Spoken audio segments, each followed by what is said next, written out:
Hello students, my name is Rohit Gupta, your chemistry mentor. Dear student, class 12th का organic chemistry का एक chapter चल रहा है जिसका नाम है aldehyde, ketones and carboxylic acid. Aldehyde और कीटोन्स को हम बहुत डिटेल में कंप्लीट कर चुके हैं और आज हम बात करने वाले हैं एक नए सेक्शन की जिसका नाम है कार्बोक्सिलिक एसिड। तो सबसे पहले कार्बोक्सिलिक एसिड क्या होता है उसके बारे में बात करेंगे। देन इसके बाद आईयूपैक नोमेनक्लेचर के बारे में बात करने वाले हैं और कुछ केमिकल प्रॉपर्टीज के बारे में बात करने वाले हैं। तो स्टार्टिंग करते हैं सबसे पहले हम इंट्रोडक्शन एंड नोमेनक्लेचर से। तो सबसे पहले इसके जनरल इंट्रोडक्शन की बात करें तो कार्बोक्सिलिक एसिड कौन से ग्रुप होते हैं? एक ऐसे ग्रुप जिसमें COOH ग्रुप आता है उसको हम क्या कहते हैं? कार्बोक्सिलिक एसिड कहते हैं। जैसे यहां पर समझिए कि let us suppose you have a formula of alkene.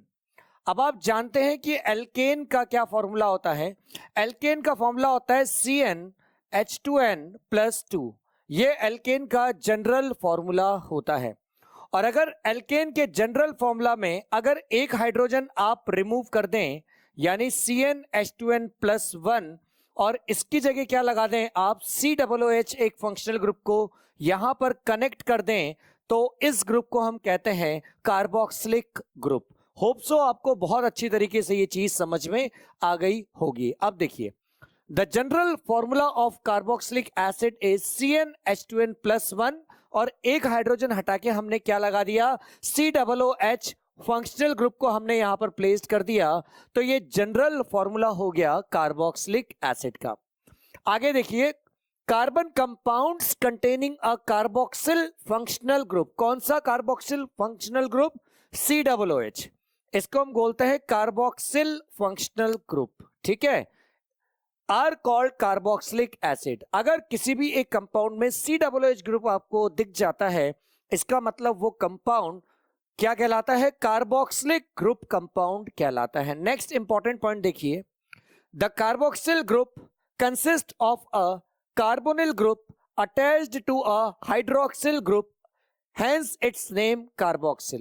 अब यहां पर कार्बोक्सिल का नाम क्यों आया? क्योंकि यहां पे दो सबसे इंपॉर्टेंट कंपाउंड है। सबसे पहली बात तो यहां पर कार्बोनिल ग्रुप प्रेजेंटेड है। जैसे फॉर एग्जांपल अगर हम बात करें R bond C double bond O और OH, यहां पर अगर इस ग्रुप की बात करें तो यहां पर ये वाला जो ग्रुप आपको दिख रहा है इस ग्रुप को हम कहते हैं कार्बोनिल ग्रुप, ठीक है। और इसके साथ क्या कनेक्टेड है? अल्कोहल भी एक ग्रुप होता है, ये कनेक्टेड है। तो इस पूरे को हम क्या कहते हैं? इस पूरे को हम कहते हैं कार्बोक्सिलिक ग्रुप। क्लियर बात है? बहुत अच्छी बात। नेक्स्ट पॉइंट देखिए, some higher members of aliphatic carboxylic acid. जैसे अगर हम C12 से लेकर C18 तक की अगर हम बात करें तो इनको हम फैटी एसिड्स के नाम से जानते हैं। और ये फैटी एसिड्स कहां मिलते हैं? नेचर में ये प्रेजेंटेड होते हैं। यानी कि C12 से लेकर C18 तक के जो कार्बन कंपाउंड्स होते हैं उनको हम फैटी एसिड्स कहते हैं और वो नेचर में प्रेजेंटेड होते हैं। नेक्स्ट बात करते हैं हम नोमेनक्लेचर ऑफ कार्बोक्सिलिक एसिड की। यहां पर कुछ इंपॉर्टेंट पॉइंट्स है, सबसे पहले आप उसको समझिए। The IUPAC name of carboxylic acid is alkanoic acid। जैसे फॉर एग्जाम्पल अगर हमने यहां पर बात करी R bond C double bond O और OH, ठीक है, यहां पर ये ग्रुप आपका एल्केन ग्रुप है, यानी कि मिथाइल भी हो सकता है, ethyl, propyl, butyl, pentyl, hexyl, heptyl या बेंजीन रिंग भी हो सकती है, ठीक है। तो इसको क्या बोला जाता है? इसको एल्केन कहा जाता है। डन। अब क्योंकि COOH ग्रुप इसके साथ जुड़ा हुआ है इसलिए इसका सफिक्स क्या यूज होता है? यहां पर जो कार्बोक्सिलिक एसिड का जो सफिक्स होता है उसको हम बोलते हैं ओइक एसिड। ओइक एसिड इसको कहा जाता है, इसलिए एल्केन, ओइक और एसिड इसका नाम पड़ा है। यानी जब भी आप किसी भी कंपाउंड के आईयूपैक नेम को लिखेंगे तो सबसे पहले आप कितने कार्बन चेन की पैरेंट चेन है उसको आप देखेंगे, उसके पीछे ई हटा के आप ओइक लगा देंगे, ओइक, और लास्ट में एसिड लगा देंगे, तो ये आईयूपैक नेम आपका बनके तैयार हो जाएगा। आइए अब एक एक करके हम बात करते हैं कि किस तरीके से नेमिंग करेंगे। यहां पर हम दोनों तरह की नेमिंग करेंगे, यानी कॉमन नेम भी हम देखने वाले हैं और आईयूपैक नेम को भी हम यहां पर देखने वाले हैं और सीखने वाले हैं। सबसे पहले हम यहां पर स्ट्रक्चर बताएंगे, देन इसके बाद इसका कॉमन नेम, देन इसके बाद इसका आईयूपैक नेम। कॉमन नेम लिखने के कोई स्पेसिफिक तरीका नहीं है, मगर आईयूपैक नेम लिखने का स्पेसिफिक तरीका होता है। Common name of most of the carboxylic acid based on their source. Common name को कैसे लिखा जाता है? कॉमन नेम को लिखा जाता है कि कहां से उस कंपाउंड को आप ऑब्टेन्ड कर रहे हैं, कहां से आप उसको प्राप्त कर रहे हैं, इस बेस पे हम क्या करते हैं, कॉमन नेम को लिखते हैं। जबकि अगर मैं बात, जैसे फॉर एग्जांपल फॉर्मिक एसिड की बात करें, अब फॉर्मिक एसिड का क्या फॉर्मूला होता है, HCOOH। ये कहां से ऑब्टेन किया जाता है? फॉर्मिका नाम की जो एंट होती है उससे ये ऑब्टेन किया जाता है, इसीलिए इसका नाम फॉर्मिक एसिड पड़ता है। फॉर्मिक एसिड जिसका फॉर्मूला HCOOH होता है, is derive from a Latin word Formica. और फॉर्मिका का मतलब क्या होता है? It means red ant, right? Okay, तो कॉमन नेम को लिखने के कोई स्पेसिफिक तरीके नहीं है, जहां से हम उसको ऑब्टेन करते हैं उसी बेस पे उसका कॉमन नाम दे दिया जाता है, मगर आईयूपैक नेम को लिखने के रूल्स और रेगुलेशन होते हैं। तो आइए सबसे पहले बात करते हैं यहां पर आईयूपैक नेम को कैसे लिखेंगे। सबसे पहले कितनी कार्बन की चेन है उसके लिए हम एल्क लगाएंगे। जैसे अगर मान लीजिए मिथेन है, एक ही कार्बन है तो मैथ लगा देंगे, 2 कार्बन है तो एथ लगा देंगे, 3 कार्बन है तो प्रॉप लगा देंगे, 4 कार्बन है तो ब्यूट लगा देंगे। इस तरीके से हम लगाते हैं। देन इसके बाद अगर सिंगल बॉन्डेड है तो एन लगा देंगे, और लास्ट में आप सफिक्स लगाएंगे कार्बोक्सिलिक एसिड का ओइक एसिड, तो इसका नाम हो जाएगा एल्केन ओइक एसिड। ठीक है, जैसे methanoic acid, ethanoic acid, propanoic acid, butanoic acid. ठीक है, इस तरीके से हम आईयूपैक नेम लिखेंगे। आइए सबसे पहले स्ट्रक्चर की बात करते हैं। HCOOH, इसका कॉमन नेम होता है क्या? Formic acid. This is the common name of this compound. और इसका अगर मैं आईयूपैक नेम लिखना चाहूं तो आप देखिए इस कंपाउंड में एक ही कार्बन है, तो आप कैसे लिखेंगे? इस कार्बन में लिखेंगे, एक ही कार्बन चेन है तो उसका नाम लिखेंगे मेथ। सिंगल बॉन्ड है तो एन, और लास्ट में सफिक्स आ जाएगा कार्बोक्सिलिक एसिड का ओइक, इसलिए इसका नाम हो जाएगा मिथेनोइक एसिड। तो इसका नाम क्या आया? देखो, मिथेनोइक एसिड इसका नाम आ गया। सेकंड कंपाउंड देखेंगे CH3COOH। इसको हम एसिटिक एसिड के नाम से जानते हैं। कॉमन नेम इसका एसिटिक एसिड होता है, मगर जब इसका आईयूपैक नेम लिखा जाता है तो कैसे लिखा जाता है जरा समझिए। मान लीजिए इसका स्ट्रक्चर हम बनाते हैं, तो स्ट्रक्चर किस तरह से बनाएंगे? CH3 bond C double bond O OH, इस तरीके से बनाएंगे। नेमिंग करेंगे कहां से? जहां से फंक्शनल ग्रुप स्टार्ट हो रहा है, तो इसको 1 दिया और इसको क्या दिया? 2। अब 2 कार्बन की चेन है, इसलिए हमने क्या लिखा? इथेन। क्या लिखा? अच्छा, दोनों कार्बन के बीच में देखिए क्या है? सिंगल बॉन्ड प्रेजेंटेड है, इसलिए हमने इसका नाम क्या लिख दिया? इथेन इसका नाम लिख दिया। डन। अब यहां पर आप देखिए COOH ग्रुप कनेक्टेड है तो सफिक्स क्या लगाएंगे? ओइक, इसलिए इसका नाम हो गया इथेनोइक एसिड। इथेनोइक एसिड, ये इसका नाम हो चुका है। तो हमने इस कंपाउंड का आईयूपैक नेम वहां पर आपको समझाया भी है और बताया भी है। आइए अब इसको देखते हैं। इसका नाम क्या हो गया? Ethanoic acid. अब यहां देखिए CH3CH2COOH। अब यहां पर अगर आप बात करें तो इसका स्ट्रक्चर कैसे होगा? CH3 bond CH2 bond C double bond O OH, ये इसका नाम होगा। यस और नो? बिल्कुल सही बात। इसका कॉमन नेम क्या लिखा जाता है? प्रोपियोनिक एसिड के नाम से इसको जाना जाता है। ठीक है, अब इसका आईयूपैक नेम कैसे लिखेंगे? तो नंबरिंग करी हमने 1 2 और 3। तीनों कार्बन के बीच में सिंगल बॉन्ड है, इसलिए हमने लिखा प्रोपेन, प्रोपेन, और लास्ट में क्योंकि COOH ग्रुप है तो सफिक्स लगाते हैं ओइक, इसलिए इसका नाम हो गया प्रोपेनोइक एसिड। ये इसका नाम हो जाएगा। आईयूपैक नेम ये होगा प्रोपेनोइक एसिड, और कॉमन नेम क्या होगा? Propionic acid. ठीक है, ये इसका नाम हो जाएगा। चलिए आइए देखते हैं। तो प्रोपियोनिक एसिड इसका कॉमन नेम है और आईयूपैक नेम क्या है? प्रोपेनोइक एसिड इसका आईयूपैक नेम है। नेक्स्ट बात करते हैं, एक कार्बन की चेन हमने और बढ़ाई तो इसका नाम क्या हो गया? ब्यूटायरिक एसिड इसका नाम हो गया। जबकि अगर आप आईयूपैक नेम की बात करें तो क्या हो जाएगा? ब्यूटेनोइक एसिड इसका नाम हो जाएगा। तो इसका नाम हो गया ब्यूटेनोइक एसिड। अब देखिए यहां पर हमने इस तरीके से लिखा है CH3 का होल ट्वाइस CH ठीक है। इसको किस तरीके से लिखेंगे जरा समझिए। इसको लिखेंगे हम इस तरीके से कि यहां पर CH है, उसके बाद C डबल बॉन्ड O और OH, ठीक है। अब इससे दो CH3 कनेक्टेड है तो एक CH3 यहां पर आ गया और एक CH3 यहां पर आ गया। इस तरीके से इसको रिप्रेजेंट किया जाएगा। इसका कॉमन नेम क्या होगा? इसका कॉमन नेम होगा आइसोब्यूटायरिक एसिड। ऐसा क्यों? क्योंकि यहां पर देखिए ये मेन ग्रुप है आपका, this is the main group 1 2 3, ठीक है। ये आयुपैक नेम लिखने के लिए बता रहे हैं। और वैसे भी आप जानते हैं अगर स्ट्रेट चेन में अगर एक CH3 ग्रुप नीचे ब्रांच में होता है तो वो आइसो ग्रुप कहलाता है।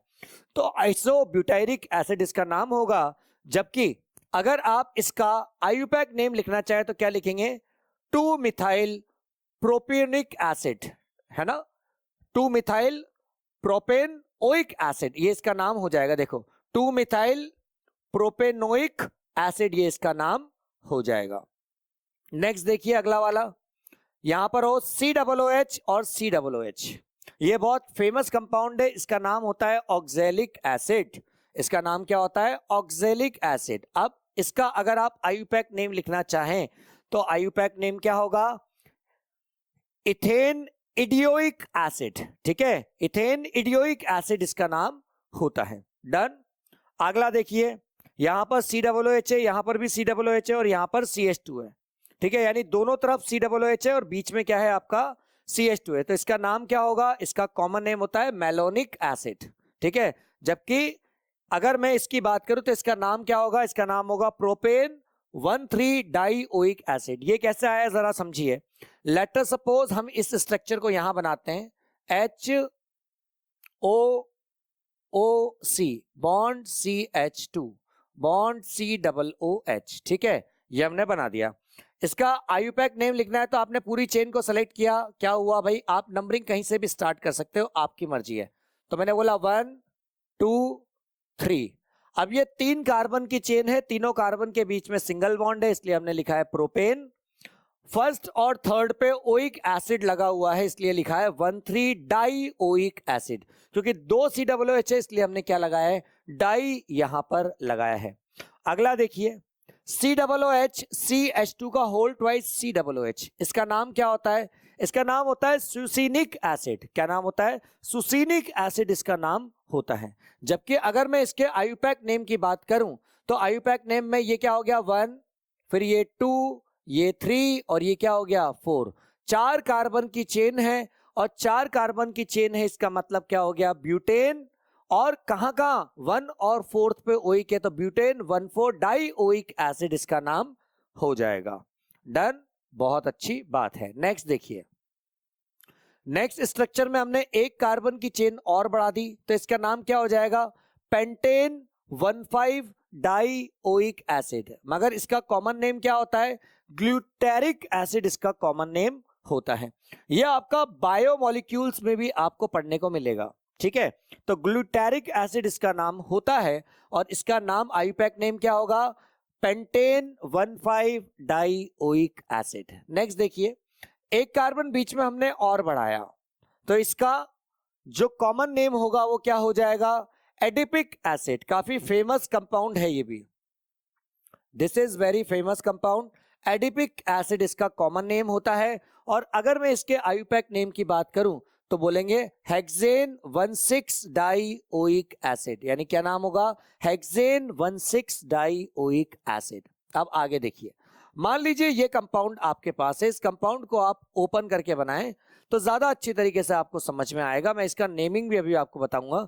इसका जो कॉमन नेम होता है वो क्या होता है? ध्यान से देखिए, कॉमन नेम पता नहीं मगर आगे देखिए, इसका नाम होगा प्रोपेन 1 2 3 ट्राई कार्बोक्सिलिक एसिड। अब क्वेश्चन राइज ये होता है कि भाई ये बना कैसे? तो जरा सोचिए, यहां पर आपके पास क्या है? HOOC, ये वाला कंपाउंड हमने बनाया। इसके बाद क्या हुआ? देखिए आगे क्या है हमारे पास? CH2 है। देन इसके बाद हमारे पास है CH, ये CH है। इस जगह पे हमारे पास COOH लगा हुआ है क्योंकि ये ब्रैकेट में है। फिर आगे CH2 है, यानी इसके आगे CH2 है। देन ये CH2 के आगे क्या है? COOH है। यहां पर क्या है हमारे पास? COOH है, ठीक है। अब देखिए ध्यान से, आप चाहें तो इस पूरी कार्बन चेन को भी आप सेलेक्ट कर सकते हैं। अगर आपने पूरी कार्बन चेन को सेलेक्ट किया तो दो COOH जो होंगे वो इस कार्बन चेन में आपके इंक्लूडेड हो जाएंगे। मगर this is not the correct way to represent the IUPAC name of a given compound. तो हम क्या करते हैं, हम ऐसा करते हैं कि ये जो COOH ग्रुप है, दिस वन, ये 3 जो COOH ग्रुप है इसको हमने छोड़ दिया एज इट इज, और हमने मेन कार्बन चेन देखी वो हमारी 3 कार्बन की है। तो 3 कार्बन की चेन हमारी मेन है, तो इसलिए हमने लिखा क्या, प्रोपेन, लिख दिया प्रोपेन। अब इसके बाद देखिए, अगर हम नंबरिंग करें तो कहीं से भी कर सकते हैं, चाहे तो 1 2 3 इस तरीके से नंबरिंग कर दी, या फिर हम उधर से भी कर सकते हैं। तो 1 पे, 2 पे और 3 पे तीनों जगह कार्बोक्सिलिक एसिड प्रेजेंटेड है, तो आपका नाम आया प्रोपेन 1, 2, 3 ट्राई कार्बोक्सिलिक एसिड। एक चीज आपको ध्यान से समझनी है कि जब आप मेन कार्बन चेन में COOH ग्रुप को ऐड नहीं करते हो या फिर आप उसको इंक्लूड नहीं करते हो, तो आप as a suffix carboxylic acid को ही लिखते हो। ध्यान रखें, अगर मेन कार्बन चेन में आपका COOH ग्रुप कनेक्टेड है तो आप सफिक्स ओइक लगाएंगे, बट अगर मेन कार्बन चेन में COOH ग्रुप नहीं है कनेक्टेड तो आप लास्ट में क्या लगाएंगे, कार्बोक्सिलिक एसिड को रिप्रेजेंट करेंगे। जैसे इसका नाम हो गया प्रोपेन 1, 2, 3 ट्राई, और हमने यहां पर ओइक नहीं लगाया, हमने यहां कार्बोक्सिलिक एसिड लगाया। ऐसा क्यों? क्योंकि हमने जो मेन चेन ली उस मेन चेन में COOH ग्रुप को हमने कनेक्ट नहीं किया, इसलिए यहां पर हमने कार्बोक्सिलिक एसिड को लिखा है। क्लियर है बात? बहुत अच्छा। अब ये ग्रुप क्या होता है, ये बेंजीन रिंग है और इसके साथ COOH ग्रुप कनेक्टेड है, तो इसका नाम होता है बेंजोइक एसिड। इसका नाम बेंजोइक एसिड होता है, और यहां पर हम इसका नाम क्या लिख सकते हैं, इसका IUPAC नेम भी आप बेंजोइक एसिड ही लिख सकते हो, वरना इसका एक और नाम होता है जो आप लिख सकते हो, बेंजीन कार्बोक्सिलिक एसिड। आप चाहे देखिए, बेंजोइक एसिड जो होता है कॉमन नेम भी होता है, IUPAC नेम भी होता है, दोनों में से आप कोई भी यूज कर सकते हैं। बट अगर आपको IUPAC नेम लिखना है तो आप क्या कर सकते हैं, यहां पर बेंजीन कार्बोक्सिलिक एसिड भी लिख सकते हैं। ऐसा क्यों? ऐसा इस केस में हमने लिखा कब, जब हमने इस COOH को मेन कार्बन चेन में ऐड नहीं किया, तब हमने यहां पर क्या लिखा, इसका नाम लिखा बेंजीन कार्बोक्सिलिक एसिड। अदरवाइज अगर हम इसको इंक्लूड कर देते हैं तो इसका नाम बेंजीनोइक एसिड होगा। क्लियर? आगे देखिए, नेक्स्ट, बेंजीन के साथ CH2 COOH ग्रुप लगा हुआ है, ठीक है। जब बेंजीन से एक हाइड्रोजन हट जाता है तो उसको आप फिनाइल ग्रुप के नाम से जानते हैं। यानी कि आप क्या कहना चाहते हैं, C6H6 को आप बेंजीन कहते हैं, और एक H हटा के अगर आपने COOH लगा दिया या CH2 COOH ग्रुप लगा दिया तो ये फिनाइल कहलाएगा, ठीक है, ये बेंजीन नहीं कहलाएगा, दिस इज कॉल्ड फिनाइल। इसका नाम देखें, इसका नाम होता है फिनाइल एसिटिक एसिड। क्या नाम होता है? Phenyl acetic acid. ऐसा क्यों? क्योंकि देखिए CH3 COOH को आप एसिटिक एसिड कह रहे थे और यहां से एक H हटा के आपने फिनाइल ग्रुप को लगा दिया, तो इसका नाम हो गया फिनाइल एसिटिक एसिड। इसका IUPAC नेम क्या लिखा जाएगा, इसका नाम लिखा जाएगा 2 फिनाइल इथेनोइक एसिड। ऐसा क्यों? क्योंकि देखिए, अगर हम ये वाली चेन मेन लेते हैं तो देखिए यहां पर क्या होगा, ये 1 हो जाएगा और ये 2 हो जाएगा। 2 कार्बन की चेन है इसलिए हमने यहां क्या लिखा है, इथेन, और COOH लग रहा है इसलिए क्या लगाया, ओइक एसिड। तो इथेनोइक एसिड आपको समझ में आ गया होगा। अब देखिए, अगर मैं इसको 1 दे दूं और इसको 2 दे दूं तो 2 पे हमारा फिनाइल ग्रुप कनेक्टेड है, this is what, phenyl group. तो यहां हमने क्या लिखा, 2 फिनाइल इथेनोइक एसिड, हमने इसका नाम लिखा है। नेक्स्ट देखिए, अगर मान लीजिए यहां से हमने एक हाइड्रोजन हटा के COOH लगाया और यहां से एक हाइड्रोजन हटा के हमने COOH लगाया, तो इसका नाम क्या होगा, इसका नाम होगा थैलिक एसिड। यहां पर P आपका क्या रहता है, साइलेंट रहता है, इसका नाम होता है थैलिक एसिड। डन। और इसका अगर मैं IUPAC नेम लिखना चाहूं तो क्या लिखेंगे, इसका नाम लिखेंगे बेंजीन 1, 2 डाई कार्बोक्सिलिक एसिड। ठीक है, इसका नाम होगा बेंजीन 1, 2 डाई कार्बोक्सिलिक एसिड। देखिए यहां पर आप 1 दे दें, यहां पर आप 2 दे दें, आप चाहो तो इसको 1 दे दें या इसको 2 दे दें, आप चाहो तो क्लॉकवाइज रोटेट करें, चाहे आप एंटी क्लॉकवाइज रोटेट करें, कोई फर्क नहीं पड़ता है। तो इसका IUPAC नेम क्या आ जाएगा, बेंजीन 1, 2 डाई कार्बोक्सिलिक एसिड इसका नाम आ जाएगा। आइए अब थोड़ी सी बात करते हैं कॉम्प्लिकेटेड स्ट्रक्चर्स की, जिसमें हम ट्राई कार्बोक्सिलिक एसिड की बात करेंगे। According to the recommendation for IUPAC nomenclature of the 3 or more COOH group, the acid is named as a derivative of parent alkane which does not include the carbon atom of the carboxylic group। कहने का मतलब, अगर आपके पास 3 या 3 से ज्यादा अगर carboxylic group किसी स्ट्रक्चर में प्रेजेंटेड हैं, तो आप उन कार्बोक्सिलिक ग्रुप को कभी भी पेरेंट चेन में इंक्लूड नहीं करेंगे और सफिक्स आप यूज करेंगे कार्बोक्सिलिक एसिड। आगे देखिए, these are named by the use of suffix tri carboxylic acid for 3 COOH group. अगर मान लो 3 COOH ग्रुप है तो ट्राई कार्बोक्सिलिक एसिड, 4 है तो टेट्रा कार्बोक्सिलिक एसिड, 5 है तो पेंटा कार्बोक्सिलिक एसिड का यूज करेंगे। जैसे अगर हम फॉर एग्जांपल बात करें, ध्यान से देखिए, यहां पर ये आपकी मेन चेन है, ये पहले भी एग्जांपल आया था। यहां पर देखिए 1 2 3 3 कार्बन की चेन यहां पर प्रेजेंटेड है। देखिए अब यहां पर चेन लेने के तरीके अलग अलग होंगे बेटा। या तो आप इस पूरी कार्बन चेन को ऐसे आप सेलेक्ट कर सकते हैं, या तो इस तरीके से आप सेलेक्ट कर सकते हैं, या फिर आप कैसे सेलेक्ट कर सकते हैं, या फिर आप इस तरीके से भी इसको सेलेक्ट कर सकते हैं, जैसा हम आपको बता रहे हैं, ऐसा भी आप सेलेक्ट कर सकते हैं। ये जो व्हाइट वाला सिस्टम हमने बताया है वो ज्यादा इजी होता है as compare to this one, previous one. तो देखिए ध्यान से, अब कैसे होगा, इसका नाम कैसे लिखा जाएगा, इसको हम 1 लिखेंगे, इसको 2 लिखेंगे, इसको हमने 3 लिखा, ठीक है। तो इसका नाम हो गया प्रोपेन, 3 कार्बन की चेन है तो प्रोपेन हो गया। 1 पे 2 पे 3 पे कार्बोक्सिलिक एसिड लगा हुआ है तो हमने लिखा 1, 2, 3 ट्राई कार्बोक्सिलिक एसिड, ये हमने इसका नाम लिख दिया। बट अगर आप अगेन वापस ये वाली कार्बन चेन को सेलेक्ट करते हैं कुछ इस तरीके से, ये वाली कार्बन चेन को आप सेलेक्ट करते हैं, तो इसका नाम जो होगा वो क्या आएगा, अब इसका नाम होगा आपका, ध्यान से देखिए क्या होगा, 3 कार्बोक्सी पेंटेन 1,5 डाइओइक एसिड, इसका नाम हो जाएगा। डन, क्लियर बात है, बहुत अच्छी बात। आगे देखिए नेक्स्ट एग्जांपल देखिए ये वाला। अब इस एग्जांपल का नाम लिखने का तरीका क्या है, IUPAC, the correct representation of IUPAC name is, हमने इस कार्बन चेन को सेलेक्ट करा, ठीक है। तो अब आप देखिए नंबरिंग आप यहां से करें, यहां से करें, अब यहां पर फर्क आएगा। अगर आप नंबरिंग यहां से करते हैं, यानी कि 1 2 3 4 अगर आप लिखते हैं तो आप गलत हैं। क्यों?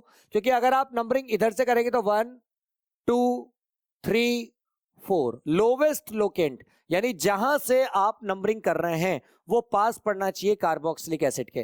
तो यहां से अगर आप नंबरिंग कर रहे हैं तो एक COOH ग्रुप आपका फर्स्ट पोजीशन पे आ रहा है, जबकि अगर आप इधर से नंबरिंग कर रहे हैं तो दो COOH ग्रुप आपके पास पास आ रहे हैं। इसलिए करेक्ट रिप्रेजेंटेशन कैसा होगा, इस तरीके से जो नीचे से हमने किया है, ठीक है। नाम क्या आ जाएगा इसका, जरा देखिए, नंबरिंग हमने करनी स्टार्ट करी 1 2 3 और ये क्या हो गया 4। नाम कैसे लिखेंगे, 4 कार्बन है तो ब्यूटेन। अब ध्यान से देखिए 1 पे भी है, 2 पे भी है, 4 पे भी है, तो हमने लिखा ब्यूटेन 1, 2, 4। कार्बोक्सिलिक एसिड लिखा ट्राई कार्बोक्सिलिक एसिड, ठीक है। इस तरीके से इसका नाम लिखा जा सकता है। या फिर आप कैसे लिख सकते हो, 3 कार्बोक्सी हेक्सेन 1,6 डाइओइक एसिड भी आप लिख सकते हो। कब? जब आप इस COOH को और इस COOH को एक साथ आप मेन चेन में कनेक्ट कर दे तो। नेक्स्ट स्ट्रक्चर देखिए ये वाला। अब इसमें क्या होगा, ध्यान से देखिए, इसमें आपका ये वाला ग्रुप, ये आपका 3 कार्बन का मेन है, इसको आप रिप्रेजेंट करेंगे। अच्छा 2 पे क्या है, 2 पे एक और ग्रुप प्रेजेंटेड है जिसको हम हाइड्रोक्सी ग्रुप कहते हैं, OH यानी एल्कोहल ग्रुप कहते हैं। अब इसको कैसे रिप्रेजेंट किया जाएगा, नाम जरा देखिए, 1 इसको लिखेंगे, 2 इसको लिखा और 3 इसको लिखा। डन। तो इसका नाम हो गया 2 पे हाइड्रोक्सी, इसलिए लिखा 2 हाइड्रोक्सी। 3 कार्बन चेन है तो प्रोपेन, 1 और 2 और 3 तीनों पे COOH है तो 1, 2, 3 और COOH ग्रुप है तो हमने लिखा ट्राइस कार्बोक्सिलिक एसिड, ये इसका नाम होता है। इसका फेमस नाम भी है सिट्रिक एसिड। जो फ्रूट्स होते हैं, खट्टे फ्रूट्स होते हैं, उनमें ये पाया जाता है, ठीक है। नेक्स्ट देखिए इस स्ट्रक्चर को, इसका नाम क्या होगा, पेंटेन 1, 3, 5 ट्राई कार्बोक्सिलिक एसिड, ये इसका नाम होता है। कब बना ये नाम, जरा एक बार चेक करें। इसको हमने कैसे बनाया, इसको हमने बनाया जब हमने इस कार्बन चेन को मेन कार्बन चेन लिया। अब जरा देखिए 1, 3 और 5 पे है, तो इसने लिखा 1, 3, 5 ट्राई कार्बोक्सिलिक एसिड। लास्ट में पेंटेन आया, क्यों? क्योंकि 5 कार्बन की चेन है। आप नंबरिंग कहां से भी स्टार्ट करो, 1, 2, 3, 4, 5, इसलिए हमने लिखा पेंटेन 1, 3, 5 ट्राई कार्बोक्सिलिक एसिड। आइए अब बात करते हैं प्रिपरेशन ऑफ कार्बोक्सिलिक एसिड, यानी कि हम कार्बोक्सिलिक एसिड को किस तरीके से प्रिपेयर करते हैं। सबसे पहले कई डिफरेंट तरह के मेथड्स हैं, उनमें सबसे पहले मेथड की बात करते हैं from primary alcohol and aldehyde. यानी प्राइमरी अल्कोहल और एल्डिहाइड से आप क्या बना सकते हो, कार्बोक्सिलिक एसिड का फॉर्मेशन आप कर सकते हो। Primary alcohols are readily oxidized to carboxylic acid with common oxidizing agent such as, आप कौन कौन से ऑक्सीडाइजिंग एजेंट से आप प्राइमरी अल्कोहल से कार्बोक्सिलिक एसिड में कन्वर्ट कर सकते हो। जैसे आप पोटेशियम परमैंगनेट की बात करें न्यूट्रल मीडियम में या एसिडिक मीडियम में या एल्कलाइन मीडिया, एल्कलाइन का मतलब क्या होता है, बेसिक मीडिया, इनमें से किसी भी मीडियम में आप यूज करें किसको, पोटेशियम परमैंगनेट को, आप आसानी से प्राइमरी अल्कोहल से आप कार्बोक्सिलिक एसिड का फॉर्मेशन कर लेंगे। जैसे यहां पर देखिए this is a primary alcohol, ऐसा क्यों, क्योंकि अगर आप यहां पर बात करें R बॉन्ड C, यहां पर H और यहां पर H और ये ग्रुप आपका OH है। अब आप देखिए ये मेन ग्रुप आपका एक ही कार्बन से जुड़ा हुआ है, इसलिए इसको हम क्या कहते हैं, प्राइमरी अल्कोहल के नाम से हम जानते हैं। तो जब प्राइमरी अल्कोहल के अंदर आपने क्या डाल दिया, आपने चाहे एसिडिक, चाहे बेसिक, चाहे न्यूट्रल मीडियम का आपने पोटेशियम परमैंगनेट डाला, ठीक है, KMnO4 को डाला, चाहे आप एसिडिक डालो, बेसिक डालो या न्यूट्रल डालो, ठीक है, वाटर को साथ में रखना है, इससे क्या होगा, RCOOH का यहां पर फॉर्मेशन हो जाएगा।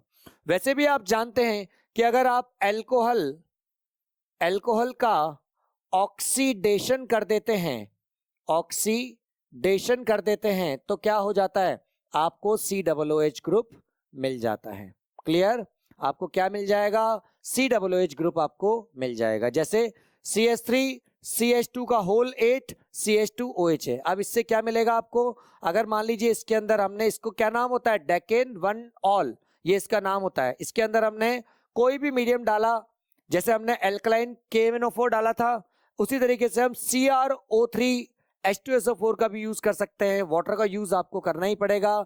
इससे आपको क्या मिल जाएगा, COOH ग्रुप आपको मिल जाएगा। यहां पर क्या होगा, ये वाला जो ग्रुप होगा दिस वन, ये आपका COOH ग्रुप में यहां से कन्वर्ट हो जाएगा। देखिए ध्यान से, ये इसका क्या हो गया, ऑक्सीडेशन हो गया।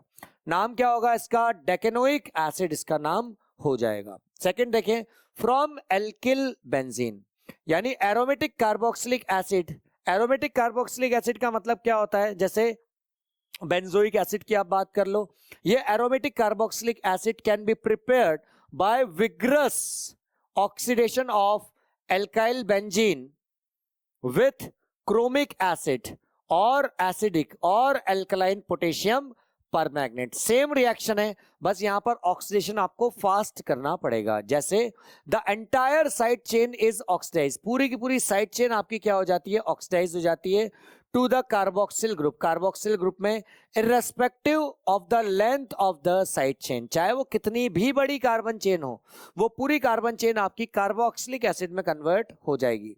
यहां पर इंपॉर्टेंट बात है कि प्राइमरी और सेकेंडरी अल्कोहल को आप क्या कर सकते हो, ऑक्सीडाइज कर सकते हो। यानी कि आपका प्राइमरी अल्कोहल है और सेकेंडरी अल्कोहल है, उसको आप कार्बोक्सिलिक एसिड में कन्वर्ट कर सकते हो। टर्शरी जो अल्कोहल होता है उसको आप कार्बोक्सिलिक एसिड में कन्वर्ट नहीं कर सकते। क्यों नहीं कर सकते, उसके बारे में अभी हम बात करेंगे। देखिए जैसे मान लीजिए ये आपकी एक चेन है, अगर इसके ऊपर हमने KMnO4 या KOH को डाल दिया, हीट कर दिया, तो क्या हो गया, यहां पर आपका ये जो बेंजीन रिंग है इसके साथ CH2 और CH3 था, ये पूरा ग्रुप, चाहे यहां पर कितना भी बड़ा ग्रुप लगा हुआ हो, पूरा ग्रुप आपका किस में कन्वर्ट हो जाएगा, सबसे पहले सॉल्ट में कन्वर्ट हो जाएगा। देन इसके बाद आप इसके अंदर वाटर डाल दें तो क्या हो जाएगा, ये COOH में यहां पर क्या हो जाएगा, कन्वर्ट हो जाएगा। यानी पहले सॉल्ट बनता है किसका, कार्बोक्सिलिक एसिड, कार्बोक्सिलिक एसिड का यहां पर क्या बन जाता है, सॉल्ट बन जाता है। ठीक है, इसके बाद इसका हम क्या करते हैं, हाइड्रोलाइसिस करते हैं, और जब हम हाइड्रोलाइसिस करते हैं तो हमें क्या मिलता है, कार्बोक्सिलिक एसिड मिलता है। कार्बोक्सिलिक एसिड यहां पर हमें मिल जाता है। ठीक है, बहुत अच्छी बात है। ठीक है, डन। तो यानी कि जितनी भी बड़ी कार्बन चेन है वो सीधा आपका किस में कन्वर्ट हो जाएगा, COOH ग्रुप में कन्वर्ट हो जाएगा, जब आप किसका यूज करेंगे, KMnO4 या KOH का यूज करेंगे। जैसे मान लीजिए ये आपका एग्जांपल है। अब आपको क्या करना है, आपको कुछ भी नहीं करना, इस रिएक्शन के ऊपर आपको KMnO4 लिखना है। ठीक है, आप चाहे तो किसी भी मीडियम में लिखें, ये पहली कंडीशन होगी। दूसरी कंडीशन में आपको यहां पर H3O+ यहां पर लिखना है। तो इससे क्या बनेगा, इससे डायरेक्ट आप कंपाउंड बनाइए, कोई दिक्कत वाली बात नहीं है। यहां पर क्या हो जाएगा, COOH लग जाएगा, यानी ये पूरा ग्रुप आपका किस में कन्वर्ट हो जाएगा, COOH में ये कन्वर्ट हो जाएगा। होप सो आपको समझ में आ गया होगा। जरा ध्यान से देखिए, इसके बाद रिएक्शन के ऊपर आपने KMnO4 या KOH लिखा, इस बार टेम्परेचर दे रहा हूं, क्या बना, सॉल्ट बना। इसके बाद हमने हाइड्रोलाइसिस किया, क्या बन गया, COOH बन गया। ठीक है, यानी इसका नाम बेंजोइक एसिड होता है। ठीक है, यानी कि ये जो बड़ा ग्रुप है ये सीधा सीधा किस में कन्वर्ट हो गया, COOH ग्रुप में ही कन्वर्ट हो गया। अब यहां पर देखिए इस स्ट्रक्चर को, ये पूरा ग्रुप आपका किस में कन्वर्ट हो जाएगा, ये पूरा ग्रुप आपका COOH में कन्वर्ट हो जाएगा, COOH में। इसका नाम होता है आइसोप्रोपाइल बेंजीन। अब रिएक्शन के ऊपर देखिए, फर्स्ट कंडीशन में क्या लिखा हुआ है, KMnO4/OH- लिखा हुआ है, हीट लिखा हुआ है।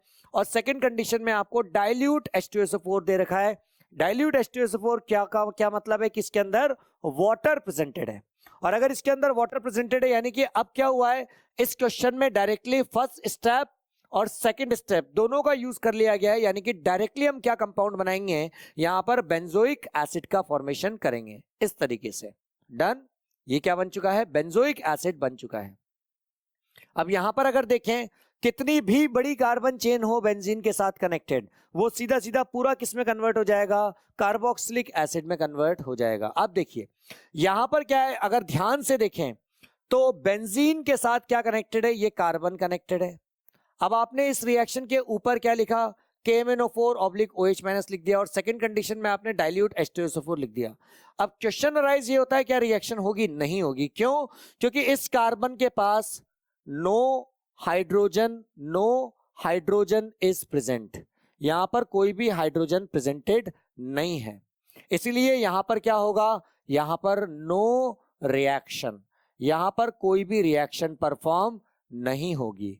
वैसे भी मैंने आपसे कहा था क्या, कि 1 डिग्री और 2 डिग्री के ऊपर ही ये रिएक्शन परफॉर्म होती है, 3 डिग्री के ऊपर ये रिएक्शन परफॉर्म नहीं होती है। तो क्या होगा जरा देखिए, यहां पर ऐसा होने के बाद नो रिएक्शन, यहां पर कोई भी रिएक्शन परफॉर्म नहीं होगी। आइए बात करते हैं फ्रॉम नाइट्राइल्स एंड अमाइड्स।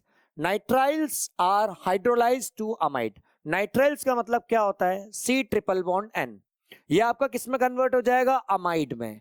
तो देखिए ध्यान से, नाइट्राइल का जब आप हाइड्रोलाइसिस करोगे तो वो किस में कन्वर्ट हो जाएगा, हाइड्रोलाइज करने के बाद अमाइड में ये कन्वर्ट हो जाएगा। देन इसके बाद एंड देन टू एसिड, और उसके बाद ये किस में कन्वर्ट होगा, एसिड में कन्वर्ट होगा। किसके प्रेजेंस में कन्वर्ट होगा, ये H+ या OH- का आपको यूज करना पड़ेगा एज अ कैटलिस्ट। जैसे यहां पर R⁴CN है, ठीक है, अब इसके ऊपर आपने H+ या OH- डाल दिया, कहां से आया, इस H2O से आ गया।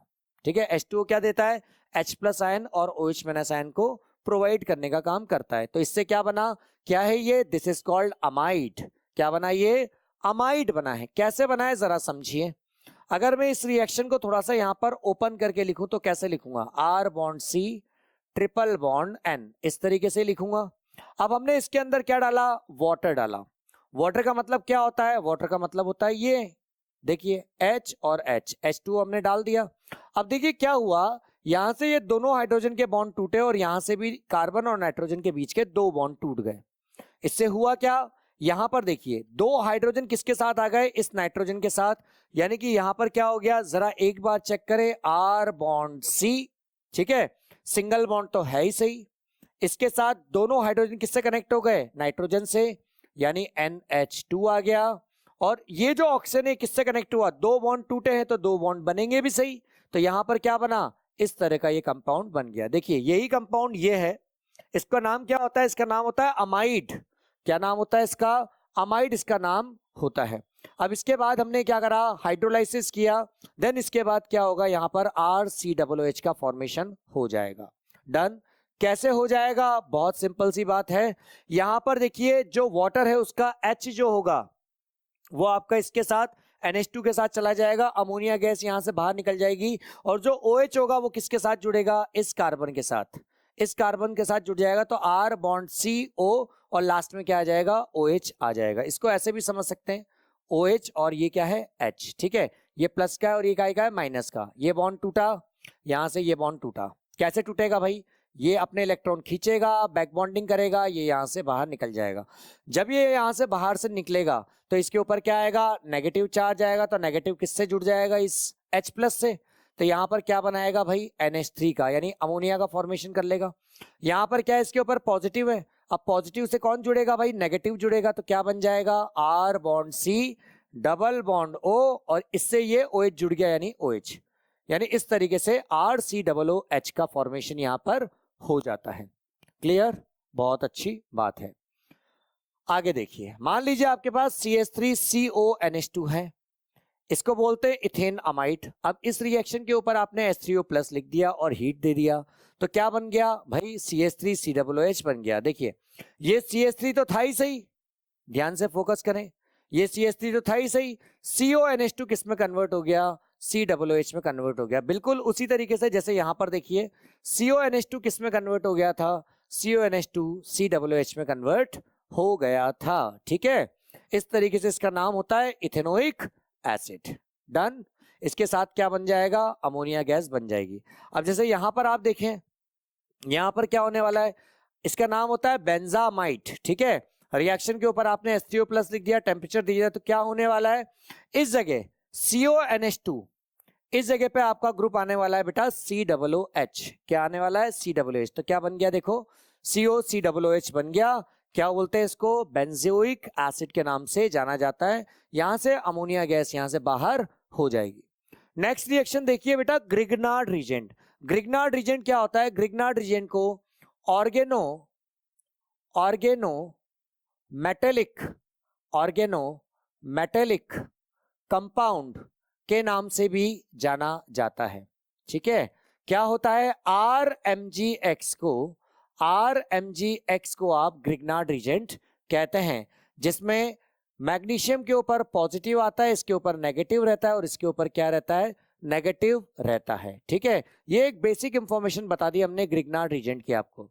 तो Grignard reagent react with carbon dioxide.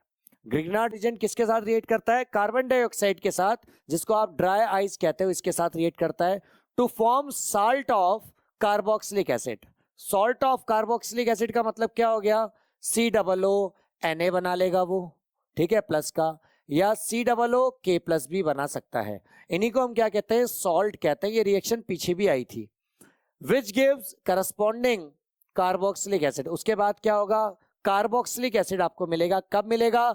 जब आप इसका एसिडिफिकेशन कर देंगे। बहुत सिंपल सी बात है, जैसे आपको COONA मिल गया, ठीक है, ये प्लस है और ये क्या है? माइनस।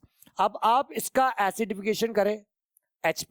एसिडिफिकेशन का मतलब क्या होता है? H+ का यूज करें, या फिर आप क्या करें? यहां पर H2O डाल दें। जब आप H2O डालेंगे तो यहां पर आपको क्या मिलेगा? H+ मिलेगा और यहां पर OH- मिलेगा। तो भाई अब इस केस में क्या होगा?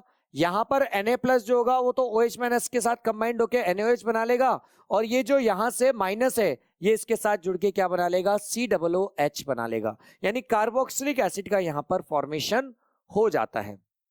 ध्यान से देखिए, RMgX से आपके पास इसकी रिएक्शन आपने O double bond C double bond O यानी कि कार्बन डाइऑक्साइड के साथ आपने कराई, तो क्या हुआ? ड्राई ईथर की प्रेजेंस में जब भी ग्रिग्नार्ड रीजेंट की रिएक्शन होगी तो वो हमेशा ड्राई ईथर की प्रेजेंस में ही होगी। ये कंडीशन है बेटा, स्पेसिफिक कंडीशन, इसी की प्रेजेंस में होगी। क्या बन जाएगा? R bond C double bond O MgX। यहां पर O आपका माइनस का है और Mg आपका किसका है? प्लस का है। जरा समझिए हम क्या कहना चाह रहे हैं आपसे, ध्यान से समझेंगे।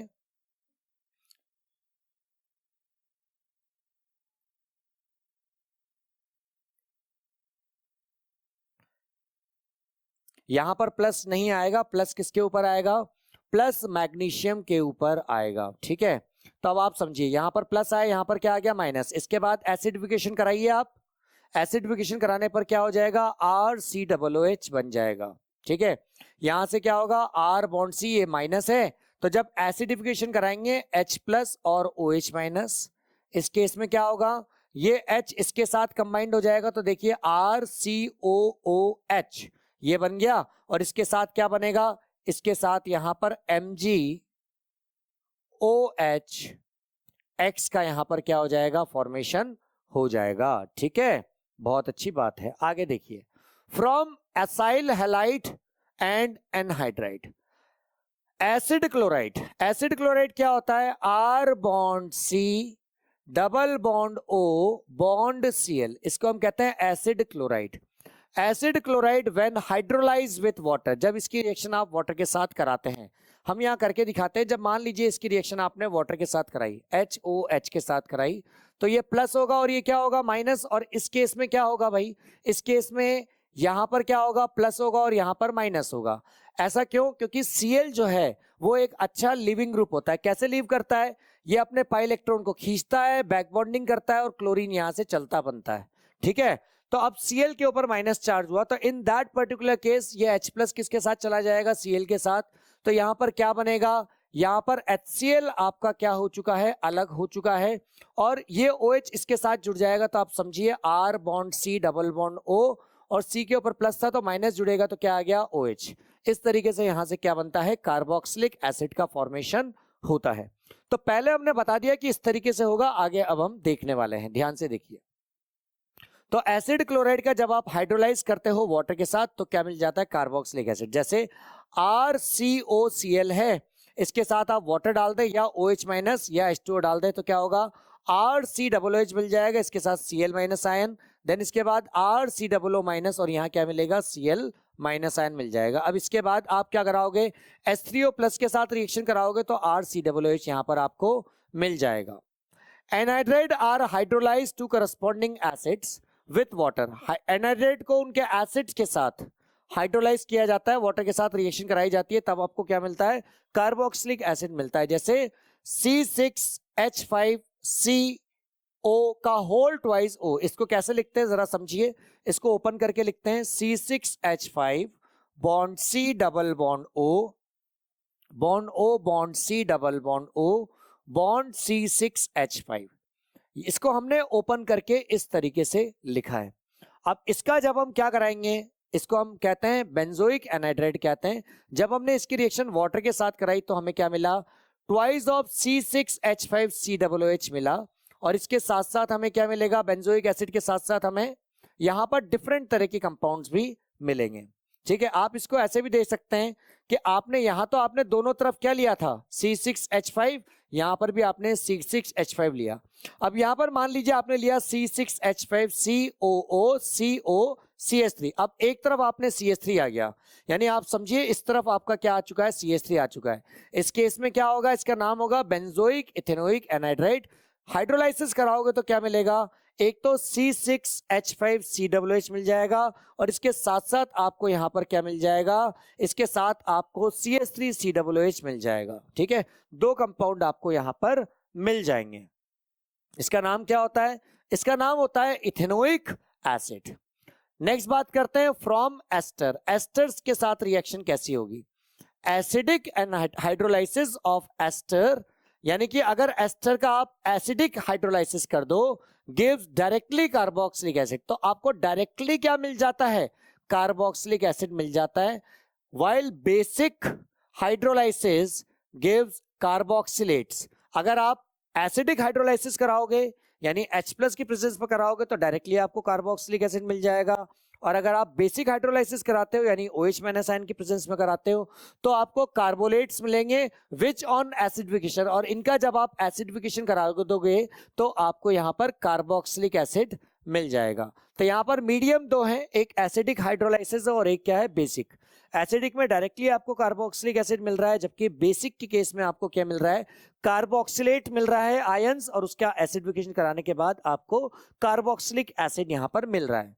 जैसे मान लीजिए ये हमारे पास क्या है, एक एस्टर है, अब इसका हमने क्या करा, H3O plus, both direction reaction होती है, क्या मेरा हमें डायरेक्टली यहां पर कार्बोक्सिलिक एसिड मिल गया और इसके साथ साथ हमें C2H5OH, यानी एक तो हमें कार्बोक्सिलिक एसिड मिल रहा है, इसका नाम क्या होता है, इसका नाम होता है बेंजोइक एसिड, बेंजोइक एसिड मिल रहा है, और इसके साथ साथ हमें यहां पर इथेनॉल भी मिल रहा है, इथेनॉल का फॉर्मेशन भी यहां पर हो रहा है। ठीक है, ये क्या था, इथाइल बेंजोएट था, यानी इसके अंदर ईथर प्रेजेंटेड था। ठीक है, कैसे लिखते हैं इसको, इसके स्ट्रक्चर को अगर हम ओपन करके बनाएं तो कैसे बनाएंगे भाई, ये देखिए जरा, ये आपका बेंजीन रिंग है, इसके बाद यहां पर C डबल बॉन्ड O, यहां पर O, और यहां पर क्या आ गया C2H5, इस तरीके से ओपन करके इसको बनाया जाता है। डन। आइए अब देखते हैं, जैसे मान लीजिए कंपाउंड है, ये भी आपका क्या है, ईथर ही है। ठीक है, इसका आपने क्या करा, ध्यान से देखिए, NaOH, यानी कि आपने बेसिक मीडियम में यहां पर आपने रिएक्शन कराई है। अगर बेसिक मीडियम में आप रिएक्शन करा रहे हो तो इस केस में क्या मिलेगा, एक तो आपको यहां से ध्यान से देखिए, इस जगह से आपको एक तो C2H5OH मिल जाएगा, C2H5OH मिल जाएगा, इसके साथ साथ आपको क्या मिलेगा, इसके बाद आगे आप रिएक्शन देखिए तो क्या मिलने वाला है, CH3 CH2 CH2 COOH, यानी कि आपको यहां पर ब्यूटेनोइक एसिड भी आपको मिल जाएगा। ठीक है, ब्यूटेनोइक एसिड भी आपको यहां पर मिल जाएगा, यानी आप कंपाउंड को देख के आसानी से बता सकते हो कि क्या बनने वाला है। ये हमने फाइनल प्रोडक्ट बनाए, इंटरमीडिएट प्रोडक्ट सबसे पहले आपको कार्बोक्सिलेट आयन ही मिलने वाला है। क्यों, ऐसा क्यों, क्योंकि यहां पर क्या है, बेसिक मीडियम यहां पर प्रेजेंटेड है। मेन कंपाउंड हमने आपको बता दिया, आगे रिएक्शन देखते हैं। अगर NaOH हमने डाला तो सबसे पहले देखिए क्या बना, देखिए हमने कार्बोक्सिलेट आयन बनाया, कौन सा है, सोडियम कार्बोक्सिलेट आयन है ये। ठीक है, इसके बाद हमने इसका क्या बनाया, देखो क्या मिल गया, साथ में हमें C2H5OH मिल गया। अब इसी का हम क्या कराएंगे भाई, यहां पर एसिडिफिकेशन करा दें, यानी H2O के साथ रिएक्शन करा दें। जब H2O के साथ रिएक्शन कराओगे तो क्या होगा, जरा चेक करें, एक हमें H प्लस मिलेगा और एक क्या मिलेगा, OH माइनस मिलेगा। यहां चेक कीजिए, इसके ऊपर प्लस है और इसके ऊपर क्या है, माइनस। तो आप देखिए H प्लस किसके पास जाएगा, माइनस के पास, तो यहां पर देखिए CH3 CH2 CH2 COOH बन जाएगा, और Na प्लस जो है वो OH के साथ जाके क्या बना लेगा, NaOH बना लेगा, यानी कि जो NaOH को आप यूज कर रहे हो केमिकल रिएक्शन में, वही NaOH आपको बाद में भी मिल जा रहा है। ठीक है, देखिए H3O प्लस डाला हमने तो क्या बन गया, CH3 CH2 CH2 COOH आपको बन के तैयार हो गया, जिसका नाम क्या होता है, ब्यूटेनोइक एसिड इसका नाम होता है, जो कि मैं ऑलरेडी आपको पहले बता चुका हूं। आइए बात करते हैं physical properties of carboxylic acid की। सबसे पहली बात कि जनरली अगर lower carbon of carboxylic acid है तो वो आसानी से वाटर में क्या हो जाते हैं, डिसॉल्व हो जाते हैं। मगर जैसे जैसे आप कार्बन का कंटेंट बढ़ाते चले जाते हैं तो उसकी सॉल्युबिलिटी भी क्या होती चली जाती है, डिक्रीज होती चली जाती है। Carboxylic acid have higher boiling point. अब यहां पर वर्ड आ रहा है हायर बॉइलिंग पॉइंट, ऐसा क्यों होता है, क्योंकि उनके अंदर इंटरमोलिकुलर हाइड्रोजन बॉन्डिंग प्रेजेंटेड होती है, इसलिए इसका जो बॉइलिंग पॉइंट होता है वो भी क्या होता है, ज्यादा होता है। Then aldehyde ketones and even alcohol of comparable molecular mass.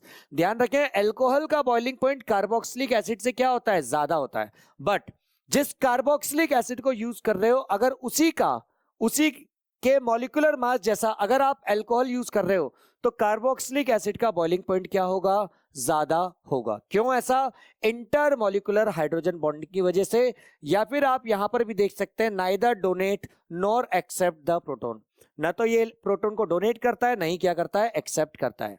Most of the carboxylic acid exist as dimer in the vapour phase और in the aprotic solvent. Aprotic का मतलब क्या होता है, एक ऐसा कंपाउंड जिसके पास प्रोटोन डोनेट करने के लिए नहीं होते, उनको हम क्या कहते हैं, अप्रोटिक। प्रोटिक मतलब प्रोटोन और अ मतलब नहीं, नॉट, ए मतलब नॉट, यानी ऐसा सॉल्वेंट जिसके पास प्रोटोन डोनेट करने को ना हो वो क्या कहलाता है, अप्रोटिक सॉल्वेंट कहलाता है। जैसे अगर हमने बोला कि ये किसमें प्रेजेंटेड होता है, डाइमर फॉर्म में प्रेजेंटेड होता है, तो हमने दो एक जैसे स्ट्रक्चर लिए। अब आप यहां पर एक बार देखिए कि ऑक्सीजन और हाइड्रोजन के बीच में क्या होगा, यहां पर हाइड्रोजन बॉन्डिंग होती है, और यहां पर हाइड्रोजन और ऑक्सीजन के बीच में क्या होती है, हाइड्रोजन बॉन्डिंग होती है। यही आपकी इंटरमॉलिक्यूलर हाइड्रोजन बॉन्डिंग कहलाती है। ठीक है, यही आपकी इंटरमॉलिक्यूलर हाइड्रोजन बॉन्डिंग कहलाती है। इसी वजह से कार्बोक्सिलिक एसिड का बॉइलिंग पॉइंट क्या होता है, ज्यादा होता है। डन। और ये दोनों क्योंकि एक जैसे जुड़े रहते हैं इसलिए इसको हम क्या कहते हैं, डाइमर कहते हैं। किसमें, वेपर स्टेट में या इन अ प्रोटिक सॉल्वेंट के केस में। दूसरी बात करते हैं सॉल्युबिलिटी की। कुछ aliphatic carboxylic acid having up to 4 carbon atom are miscible in water. Miscible का मतलब होता है डिसॉल्व इन वाटर। अगर 4 कार्बन वाले कार्बोक्सिलिक एसिड है तो वो आसानी से क्या हो जाएंगे, डिसॉल्व हो जाएंगे। ऐसा क्यों, due to the formation of hydrogen bond with water, क्योंकि वो वाटर के साथ क्या करते हैं, हाइड्रोजन बॉन्ड का फॉर्मेशन करते हैं। बट जैसे जैसे आपने कार्बन के कंटेंट को बढ़ाना स्टार्ट कर दिया वैसे वैसे उसकी सॉल्युबिलिटी भी क्या होती चली जाती है, डिक्रीज होती चली जाती है। कार्बोक्सिलिक एसिड कुछ इस तरीके से क्या करता है, कुछ इस तरीके से ये क्या करता है, हाइड्रोजन बॉन्डिंग करता है। हाइड्रोजन बॉन्डिंग यहां हो रही है, इस जगह हो रही है, और इस जगह भी आपको हाइड्रोजन बॉन्डिंग दिख रही है। मगर आप समझिए, अगर मैंने क्या करा, अगर मैंने कार्बन के कंटेंट को बढ़ा दिया तो इसकी सॉल्युबिलिटी क्या हो जाएगी, डिक्रीज होनी स्टार्ट हो जाएगी। कब, with increasing number of carbon atom. यानी कार्बन के एटम को आप बढ़ा दो तो सॉल्युबिलिटी क्या हो जाएगी, डिक्रीज होना स्टार्ट हो जाएगी। Higher carboxylic acid are practically insoluble in water. अगर मान लीजिए कार्बन का कंटेंट 10 है, 12 है, 15 है, तो वो वाटर में सॉल्युबल नहीं होगा। क्यों ऐसा, क्योंकि हाइड्रोफोबिक पार्ट जो है वो क्या होता चला जा रहा है, इंक्रीज होता चला जा रहा है। किसी भी कंपाउंड की अगर मैं बात करूं कार्बोक्सिलिक एसिड की, तो R bond C double bond O O H यही होता है। तो इसमें ये प्लस होता है, ये माइनस होता है। ये आपका पार्ट कौन सा कहलाता है, हाइड्रोफिलिक पार्ट कहलाता है। यानी ये वाटर के थ्रू क्या होता है, अट्रैक्ट होता है। इसको हम हाइड्रोफिलिक कहते हैं। जबकि ये जो आर होता है, कार्बन हाइड्रोजन हाइड्रोकार्बन पार्ट, ये आपका हाइड्रोफोबिक पार्ट होता है। हाइड्रोफोबिक पार्ट होता है। तो हाइड्रोफोबिक पार्ट अगर इंक्रीज हो रहा है तो सॉल्युबिलिटी क्या होती चली जा रही है, डिक्रीज होती चली जा रही है। Carboxylic acid are also soluble in less polar organic solvent. जैसे अगर मैं बेंजीन की बात करूं, ईथर की बात करूं, अल्कोहल और क्लोरोफॉर्म में ये क्या होता है, आसानी से डिसॉल्व हो जाता है। So this was your lecture dear student. मिलते हैं बहुत जल्दी नेक्स्ट वीडियो में, तब तक thank you so much for watching this video.